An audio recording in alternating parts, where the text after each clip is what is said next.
We dropped $150 million last season to bring our possession-style Jeff ball to Wolves, but we finished in 12th, which is not good enough. This season, the message is clear. If we don't finish in the European spot, we're gonna be sacked. But it's a new season, the owner is backing us, and we have $93 million to spend. But there's still too many mediocre players in this team, and if we want European football, we have to be ruthless. 19 players are sold, including those that didn't agree with our philosophy last year, like Collins, Semedo, Chiquinho. And now we have a really lean team ready for new signings. And this is the perfect time. The first AI-generated storyline for this season. The owner comes to chat with us. He wants to make the team more competitive, but we don't have the financial power to challenge top teams for big signings. So he brought in cutting-edge software that should help us identify top talents before other teams. This means that every signing we make will get a +2 boost to their potential, but there is a major twist here. This new scouting team is going to be entirely responsible for picking who we sign. We have no say in who the team brings in. Our only focus as manager is on man management and tactics, which could be a problem, but only time will tell. And just like that, the new scouting team gets to work. Last year's relegated teams, Leicester City and Brentford, are having a fire sale. And we take that opportunity to bring in Christopher Ayer and Timothy Castagna. Now again, we didn't choose them, but honestly, both could slot right into the first team.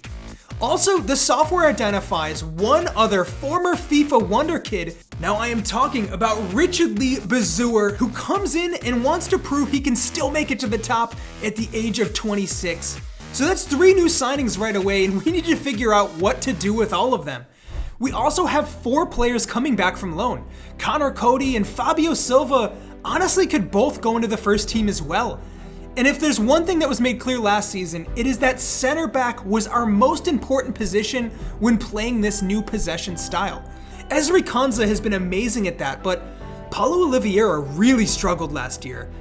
So honestly, Oliveira is sold. And also, don't forget, the future's bright. We have 18-year-old wonder kid Philip Andrich starting up top. So it's time to put this team to the test. And with Liverpool on match day 1, let's see what this squad's made of. Well, it does not take long into the game here to realize Liverpool are the better team on paper. But we hang on. 6 minutes into the game here, a bunch of shots on goal already.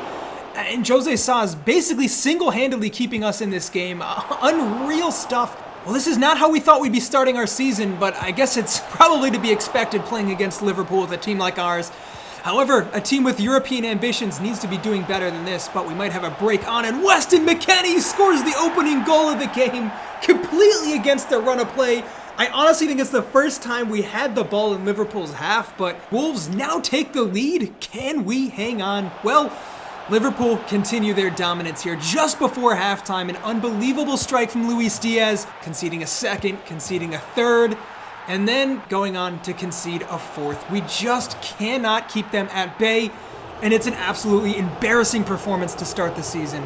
And unfortunately for us, this form spills out into all of our first games. Burnley up next, who really we should be beating, but the team is just flat out not gelling so far. And to top it all off, the new signings are not really fitting in either. 3-0 to Burnley of all people. I'm not even going to talk about Manchester City, who clearly went on to beat us.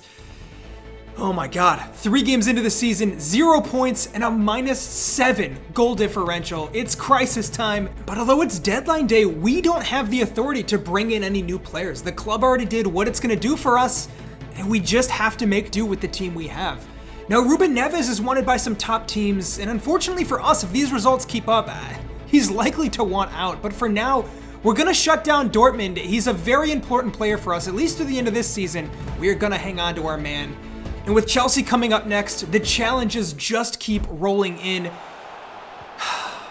More of the same, guys. Chelsea rip us apart, and we struggle really, really bad. All the excitement of the new season washed away as we lose yet another game, and the cries are starting to ring out.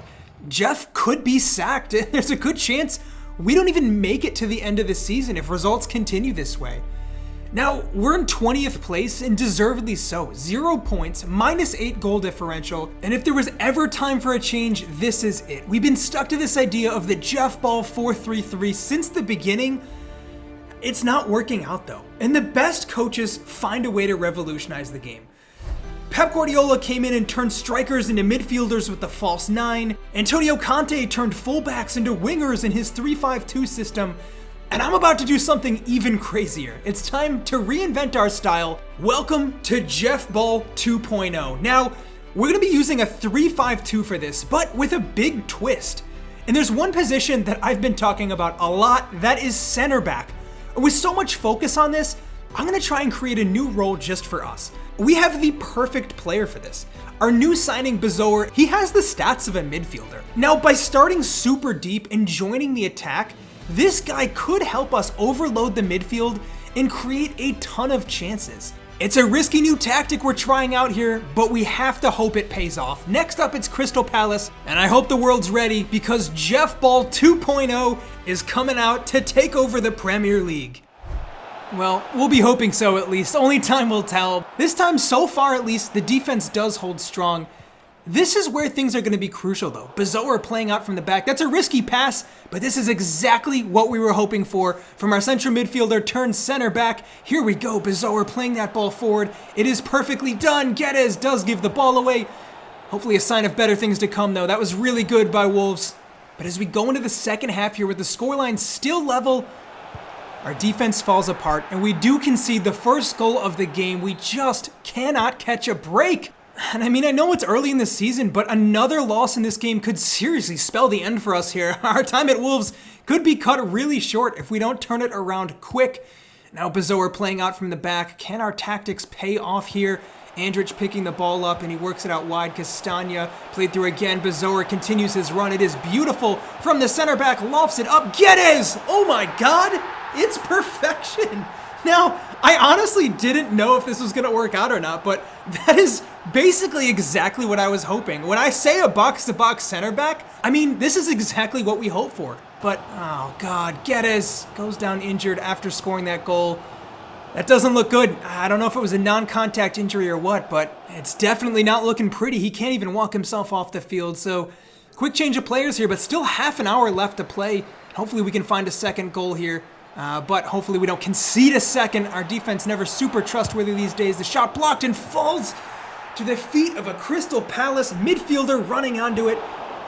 Oh man, things go from bad to worse. 2 goals conceded, 3 goals conceded. Game over. Wolves cannot buy a point at the moment. 5 games into the season, winless, and just getting destroyed every game. Something needs to change quick. I'm just going to go ahead and sim through this. A cup game against Man City in this kind of form, not even worth playing. And yep, we ended up losing, of course. So we move on. Oh my God, really bad news. 7 months out. Guedes is out with an ACL injury. From bad to worse. So with him out, I'm going to put Andrich up top and Neves just behind him. We're just praying that something, anything, clicks for this team. And as we go into this game, I don't even remember any time on this channel that it's been that bad of a run of form. We are in serious threat of getting sacked here, and Kalajic plays through Nunez, who scores the opening goal for the first time in a while. But I think our big problem is up top, especially just Kalajic. He just can't score a header, can't score in front of goal when he's one-on-one with the keeper. I think there's a good player in there, but we've given him every chance, and he just cannot seem to score. And my patience is running thin at the moment. I'm just going to throw on Fabio Silva. We got 2 strikers up top. It's halftime. I know it's a little bit harsh here, but we really need goals. It is not time to put faith in players who are not performing at the moment. And we put a cross in for Andrich.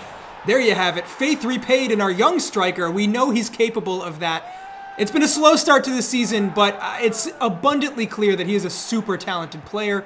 And then we are not done. Fabio Silva snuck through, beautifully timed run and a finish. Could this be our strike partnership that we have been searching for? First appearance and a first goal. And Silva's not done here. He's actually really pacey. I didn't know he was this fast of a player, but he goes on to actually set up Andrich. And I was just talking about the partnership between the two of them. Looks to be well and alive. That is really, really well worked. And time for celebrations. Our first win of the season. Boy, oh boy, did we ever need that. Now, all it took was 1 win to actually get us out of the relegation zone. A lot of teams struggling this year, and hopefully this is a turning point. Now, It hurts that Geddes won't be available, but I think given what we've got, Silva and Andrich could be our strikers up top, and instead, I'm going to bring Nunes into the fold, and then Neves is actually going to play as an attacking midfielder instead of Andrich. This is our new look team for now. Jeff Ball 2.0 is in full effect, and it's largely in part to this guy. Bezoer is a key player in our plans now. I'm giving him the number 4 since he's playing at center back, and he is really the crucial piece to this back line. Also, Filip Andrich is slowly starting to play well again. I'm going to give him the number 9 because it's open now. He is our starting striker, and as the season rolls on here, we need continued results. It's Aston Villa up next, and Fabio Silva, using that pace beautifully, again sets up Andrich. And as the games roll on, Wolves are slowly but surely starting to find themselves in a good position. Fabio Silva's been revolutionary up top, scoring, assisting. Andrich has been good too. But like I said, the crucial piece to this team is Richeli Bezoer playing out from center back. I mean, this is an unbelievable new position he's formed here. Literal box to box, going all the way from our end to theirs, and not only just assisting and creating plays, he just scored a goal. This could seriously revolutionize the way we're playing here in the Premier League, and Filip Andrich continues to bang in goals. This kid has really picked up form, and even against top teams like Tottenham here, is showing what he's got. Now, we're actually starting to see the best of him too. There was the problems with his selfishness last season, but I think if you look at plays like this, it's pretty clear he's starting to get over that. With Ruben Neves pulling strings from attacking midfield, the team is really starting to come together. There's a sense of unity, we're finally getting wins, and honestly playing beautiful stuff too. Goals coming from all over the pitch in a variety of ways, and at the moment, we truly look to be unstoppable. And again, Bezoer at the heart of it, finding himself literally in the box poaching goals. I mean, this guy is tailor-made to the new position we've kind of created here, box-to-box center back. But after this result, the one who's actually going to catch the headlines is Filip Andrich, the October Player of the Month, but I think he's got to be overshadowed by Bezoer, scoring goals and assisting as a center back, and everyone's playing well. We see Silva scoring, McKennie scoring, Andrich is scoring, but take a look at this, our center back. 3 goals and 2 assists so far, and Bezoer is unbelievable at the moment. We're up to 9th place, and honestly, we are definitely in the running for a top 6 spot. Only 4 points off, and our next opponent, Manchester United. We've been in good form. This is the ultimate test. Well, I think you guys all know probably who to look out for here. Fabio Silva, 4 goals in 3 games, and he's not even our player of the month. That was Andrich. We got a lot of good attacking talent at the moment. But Manchester United, as ever, are going to be a really difficult opponent for us to take down. Bruno Fernandes really tests the goalkeeper early on in this one. And man, we come into the firing line. Jose Sa's doing everything he can to keep these out. He's been great despite the poor results this season. Trust me, it would have been worse if not for him. But Ronaldo eventually finds his way past the goalkeeper. Nothing he could do about that. Manchester United really giving us a run for our money. We just got to make something happen here. It's getting a little bit desperate at times, but you can see at least now the team is up for it. McKennie, how about that?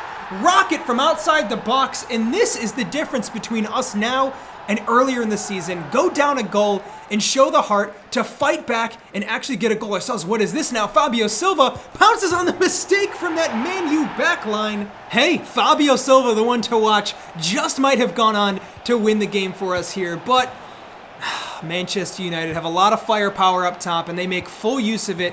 2 goals in the span of just a few minutes sees us really knock down a peg, and wow, 2 goals in really a ruthless fashion there puts us behind, and we throw everything we have at it. Again, Wolves not giving up in this one at all. McKennie almost finds the back of the net, and try again. Here we go, Bezoer getting himself into the box with the header. Our center back is looking dangerously close to scoring, but time is running out here. Castagna puts one last ball into the box, and it is eventually headed away. Manchester United, hang on.